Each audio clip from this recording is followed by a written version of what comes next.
खालिद साहब, आपका तजुर्बा या आपकी असेसमेंट क्या कहती है? पहल तो ये कह रहे थे कि हम फुल स्केल जंग करेंगे ईरान के ख़िलाफ़, फिर इसराइल और अमेरिका मिलकर कोई मिसाइल हमला करना चाह रहे थे। अब इत्तला ये है कि साइबर अटैक करना चाह रहे हैं, बत्ती बंद करके, नेटवर्क को जैम करके।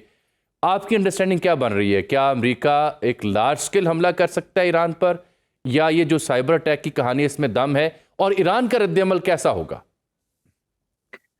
जी बहुत शुक्रिया जामी साहब, आपने इनवाइट किया है। देखिए, मैं तो इसको इसी तरह रीड कर रहा हूँ कि ये सिंपल वन डायमेंशनल किस्म की वॉर या कॉन्फ्लिक्ट नहीं है या एस्केलेशन नहीं है। एक इंटरनल डिस्टर्बेंस बिल्कुल जेन्युइन है, और डॉलर की प्राइस है, बाइंग पावर है, इन्फ्लेशन है, ग्रोथ रुकी हुई है और सारा कुछ हो रहा है। बिल्कुल ठीक है वहां तक। एक ये इंटरनल एलिमेंट है। एक्सटर्नल एलिमेंट आप देख रहे हैं जो ट्रिगर किया जा रहा है, रजा शाह पहलवी के बेटे का नाम लिया जा रहा है, फिर ये कहा जा रहा है मदद आई पहुंची, बस ये हमारे बहुत ज्यादा हम ये कर देंगे वो कर देंगे। तीसरा डायमेंशन इस पे बहुत इंपॉर्टेंट रोल प्ले कर रहा है, वो है साइकोलॉजिकल ऑपरेशन जो हो रहे हैं। यानी कि आपको कहा जा रहा है कि हम चंद घंटे में पहुंचने वाले हैं, और फिर ये कहा जा रहा है कि बस टेक ओवर कर लें। ये कहा जा रहा है कि ये हुकूमत तकरीबन खत्म हो गई है। 4 दिन पहले कहा गया कि आयतुल्लाह मुल्क से फरार होने वाले हैं, रूस जाने वाले हैं। ये बुनियादी तौर पर साइकोलॉजिकल ऑपरेशन, हम इसको साइऑप्स कहते हैं, जिसका मतलब ये होता है कि आपकी विल टू फाइट खत्म की जाती है। अच्छा, जब ये सारा उतना कामयाब ना हो जितना मैं समझता हूं कि ये जिस तरीके से अनफोल्ड किया गया था, ऐसा लग रहा था कि ये कल नहीं तो आज, और आज नहीं तो कल, ये ऑलमोस्ट टेक ओवर हो गया है। और मैं डे वन से कह रहा था कि ये 3-4 हजार पुरानी सिविलाइजेशन है, चाइनीज सिविलाइजेशन की तरह। इनको इस तरह अनफोल्ड आप नहीं कर सकेंगे, वेरी और ट्रू। फुट ऑन ग्राउंड आप कर ही नहीं सकेंगे। और जब तक फुट ऑन ग्राउंड नहीं करते, हुकूमत नहीं बदलती, नंबर वन। और ये सारा कुछ जब अनफोल्ड होता है तो आप क्या करते हैं, तो फिर अपने टारगेट्स को रीमॉडिफाई कर लेते हैं। जो अभी आप बात कर रहे थे, साइकोलॉजिकल ऑपरेशन करें, सिलेक्टिव ऑपरेशन करें, मेयर्ड रिस्पॉन्स करें। ये इसका मतलब ये होता है कि आपकी जो असल स्ट्रैटेजी थी, असल टॉपल करना था आपने हुकूमत को, या रिजीम चेंज जिसको वो कह रहे थे नाम, वो तो मुझे लगता है कि अनफोल्ड नहीं हो रहा उनका, उनके हिसाब से। तो फिर आप अपने अपने डिजाइन का टेल कर लेते हैं, अपने आप को रीमॉडिफाई करते हैं, श्रिंक बैक करते हैं अपनी स्ट्रैटेजी को। तो मुझे तो वही नजर आ रहा है।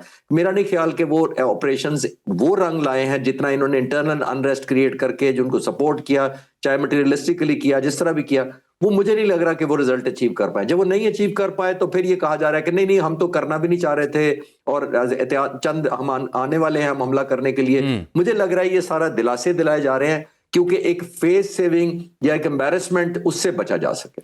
आपने ये बिल्कुल ठीक नुक्ता उठाया। आज सीएनएन के ऊपर स्टीफन कोलिंसन ने लिखा, जिसमें उसने ये पर्टिनेंटली ये पॉइंट हाईलाइट किया जो आप कह रहे हैं, 3-4 हज़ार पुरानी सकाफत और तहजीब है। उसने कहा ये कोई ऐसी जगह नहीं है जहाँ पे कोई बरतानवी राज की कॉलोनी रहा हो या मशरक़ वस्ती जैसे ममालिक हूँ। इसकी अपनी तशख़्ख़ुस, अपनी ज़ुबान, अपना जोग्राफिया और अपनी तारीख़ है। 9-10 करोड़ की आबादी है। इसको उस तरह से डील करना इंतहाई नुकसानदेह होगा।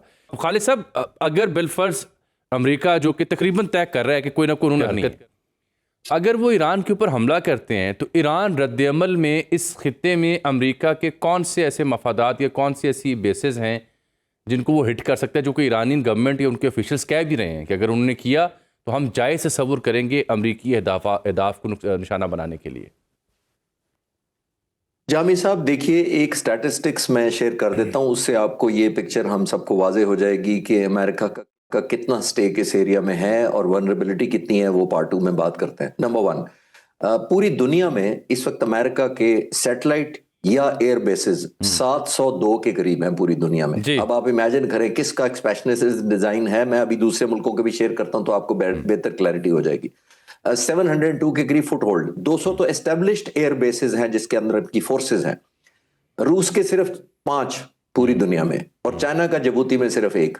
मैं सिर्फ एक कंपैरिजन आपको करने की गुजारिश कर रहा हूं कि ये देखिए इतना ज्यादा उनका डिजाइन है। उनको, उनकी जितनी ज्यादा फुटहोल्ड है उतनी वनरेबिलिटी भी है। तकरीबन मिडल ईस्ट में ईरान के नेबरहुड में 16 के करीब एयर बेसिस हैं जो एक्टिव हैं उनके। कतर का तो हम सब जानते ही हैं, और उसके बावजूद बहुत सारे एयर बेसिस हैं जो रीजनल एरियाज में हैं जिनको ईरान निशाना बना सकता है। और ईरान की रीच हमने जून में देख ली थी कि वो इसराइल तक पहुंच सकते थे, जो इतने 1000 किलोमीटर उनके मिसाइल सफर करके आयरन डोम और स्लिंग और एरो 2 और थर्ड एयर डिफेंस सबको तोड़कर और आयरन डोम को मारकर वो अंदर से गुजर गए।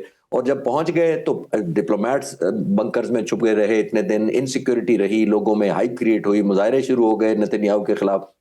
मैं ये कहने की कोशिश कर रहा हूं कि ये अब ईरान का जो एक झिझक कह लें या उसको जो मिथ है ये जून में दोनों मुल्कों से अगर कंपेयर किया जाए तो किसकी मिथ टूटी, तो वो इजराइल की मिथ टूटी थी। उसकी वजह ये थी कि हम समझ रहे थे कि ये मुल्क इजराइल ऐसा है जिसको अमेरिका ने पिछले 78 या 79 सालों के अंदर, जब से वो आजाद हुआ है या जो नाम भी दिया जाए उसको, उसमें 260 बिलियन मिलिट्री एड दी है, प्योर मिलिट्री एड। और नेक्स्ट इजिप्ट को 50 बिलियन दी है। ये नंबर 2 मुल्क इजिप्ट है। तो 260 बिलियन के साथ हम समझ रहे थे वो पेनिट्रेबल मुल्क ही नहीं है, उसको ब्रीच किया ही नहीं जा सकता डिफेंस को, लेकिन ईरान ने अपनी रीच दिखा दी। तो आई थिंक ईरान के लिए लोकल या इन एयर बेसिस को या अमेरिकन इंटरेस्ट को पहुंचाना नुकसान कोई इतना मुश्किल नहीं होगा।